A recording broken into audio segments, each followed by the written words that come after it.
Okay, so you know how everyone's talking about like a potential U.S. Bitcoin reserve? Well, you sent us a ton of articles about it, so we're going to do like a deep dive into this whole thing. It's March 2025, and this is, well, pretty wild, right? A Bitcoin reserve. It's a big deal. Yeah, for sure. It's definitely a bold idea. And to really grasp the significance of this, we need to go back a bit to January. President Trump signed an executive order back then. It was called Strengthening American Leadership in Digital Financial Technology. And basically it called for a review, like a total review of digital assets, and what they mean for the US economy. The whole picture. So this Bitcoin reserve thing, it wasn't just like a random thought, huh? It's part of a bigger plan. You got it. It's a big push to make sure America stays on top in the whole digital finance world. Things are changing fast, and this executive order, it's like laying the groundwork. Right. Makes sense. And it seems like they're really zeroing in on Bitcoin. One article even quotes Commerce Secretary Lutnick. He says Bitcoin is different. So what makes it so special? Why not any other cryptocurrency? Yeah, that's the big question. The administration, they seem to think Bitcoin's like the most, I don't know, the most mature, the most stable out there. They see it as like tried and true, It's been around, it's proven itself as a store of value, not like some of the newer, the flash in the pan cryptocurrencies. Okay, but a lot of these articles, they keep using this phrase, digital gold, to describe Bitcoin. And some economists, they're not buying it. They say it's a bad comparison. What are they saying exactly? Well, you see, the digital gold thing, it's supposed to show how Bitcoin could be a hedge, like a hedge against inflation, a way to protect yourself if the dollar, if it loses value. But the critics, they say, hold on a second. Gold has been around forever, thousands of years. It stood the test of time. Right. Bitcoin, not so much. Yeah, exactly. Bitcoin, what, 15 years, still Yeah. a baby, And gold. Gold has real uses in industry and technology, That's part of what makes it valuable. Bitcoin, on the other hand, it's mostly driven by, well, speculation, by what people think it's worth. So the digital gold idea, it's catchy, but maybe a little misleading. It might be a bit premature. I mean, gold has been through it all, Wars, famines, economic crashes. Bitcoin, it hasn't really faced those kinds of tests yet. Okay, so let's say the U.S. goes ahead and creates this Bitcoin reserve. What are the benefits? What are the people who are really into this idea? What are they saying? Well, one of the big things they say is it could protect the U.S. from inflation. See, Bitcoin, there's only a limited amount of it. It can't just be, printed out of thin air like dollars. So it's less likely to, lose its value. So it's like digital gold in that way, like a finite resource, something that can hold its value even when things get crazy. Right. And another thing they're saying is it could make the U.S. more secure in the digital age. I mean, everything's online now, right? And they're saying that having some Bitcoin, something that's not controlled by any one government or bank, it could be a huge advantage. Like, what if there's a cyber attack? What if the whole financial system goes down? It's like a backup plan for the country's money. Yeah. A digital backup. That's pretty interesting. They're also saying this move could make the U.S. the leader in financial technology. Why is that? It's all about sending a message, really. By doing this, by creating a Bitcoin reserve, they're saying the U.S. is serious. Serious about digital finance, serious about innovation. They want to be the ones shaping the future of money. It would be a pretty bold move, that's for sure. But what about this idea that Bitcoin can, keep the government from spending too much money? How does that work? Okay, so the idea is because Bitcoin is limited and nobody controls it, the government wouldn't be able to just print more money to get out of debt. It would force them to be more responsible. Like a built-in check on spending. Exactly. That's the theory. Anyway. Okay, so we've talked about the potential benefits. Now let's look at the other side. The people who aren't so sure about this idea.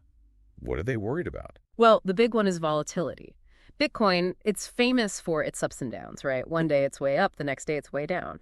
And they're saying it's too risky. You can't put a big chunk of the country's money into something that unpredictable. Yeah, I get that. It's a gamble. You could make a lot of money, but you could also lose a lot. Exactly. And imagine what that would do to the whole U.S. economy if a big chunk of its reserves were suddenly, worth half as much. Yeah, it could be a wild ride.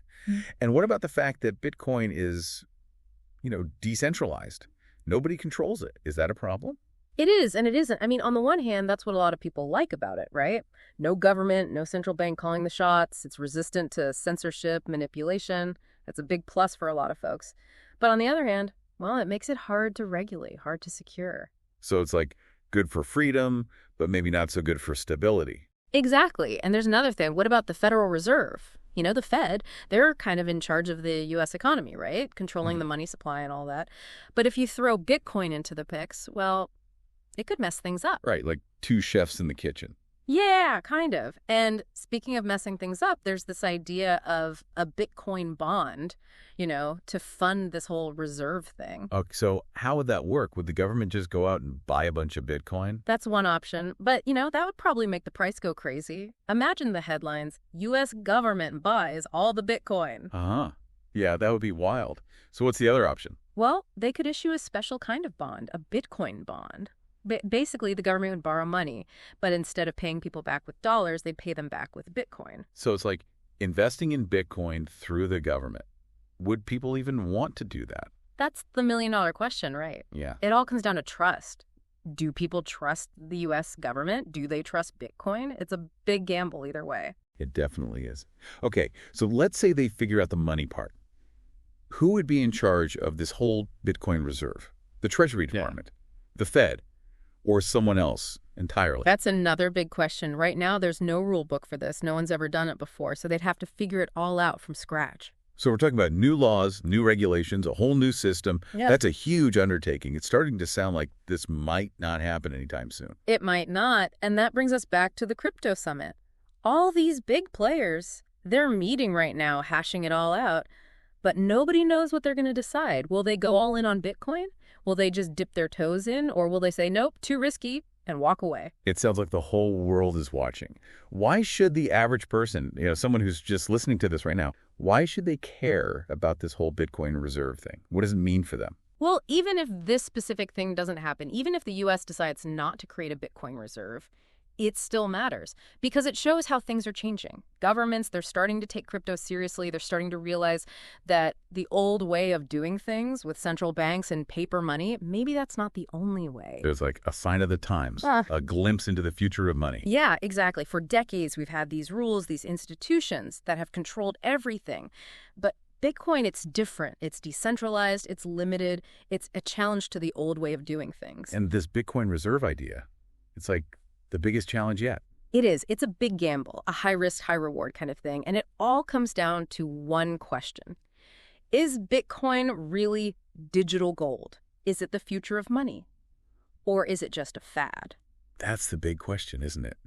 And the answer, well, it could change everything. If Bitcoin really is digital gold, then this reserve thing, it might actually make sense. But if it's not, well, that could be a big problem, not just for the U.S., but for the whole world. And don't forget about actual gold. The stuff they've been digging out of the ground for thousands of years. If governments start holding Bitcoin as part of their reserves, well, what happens to gold? Does it lose value? Does it become worthless? It's like Bitcoin is shaking up everything we thought we knew about money.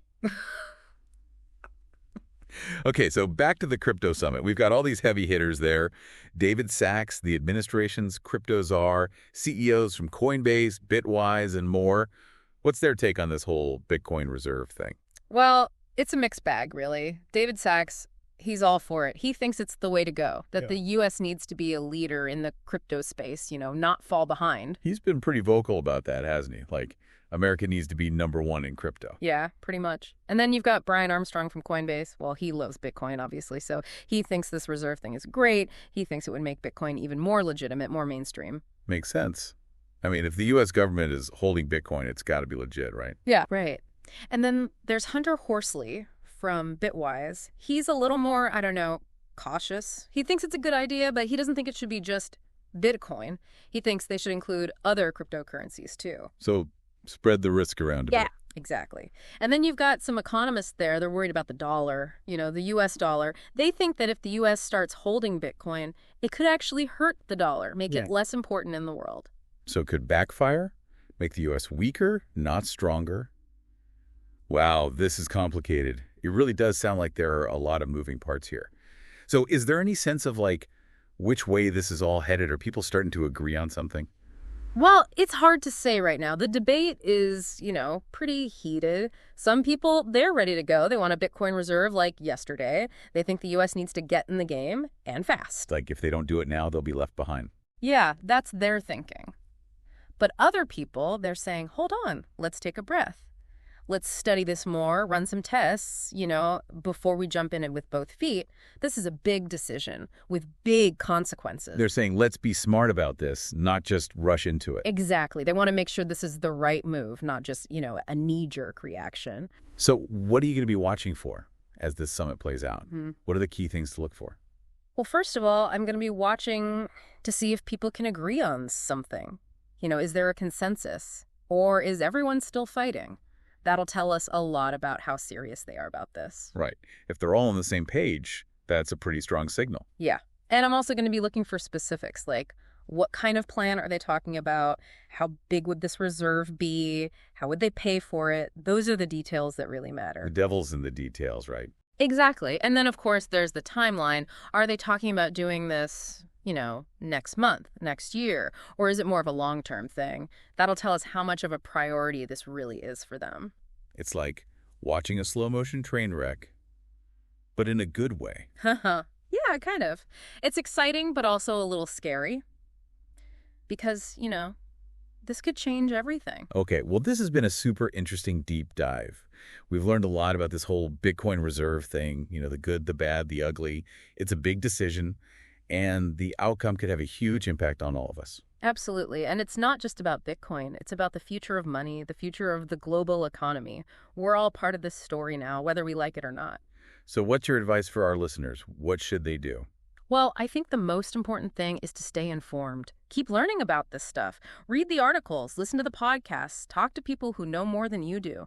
And then, make up your own mind. Don't just believe what you hear on the news or read on Twitter. Think for yourself. Do your own research. Exactly. This is the future we're talking about, and it's up to all of us to shape it. Great advice. Well, thanks for joining us for this deep dive. We'll keep you updated on this whole Bitcoin reserve thing as it develops. In the meantime, stay curious and keep exploring.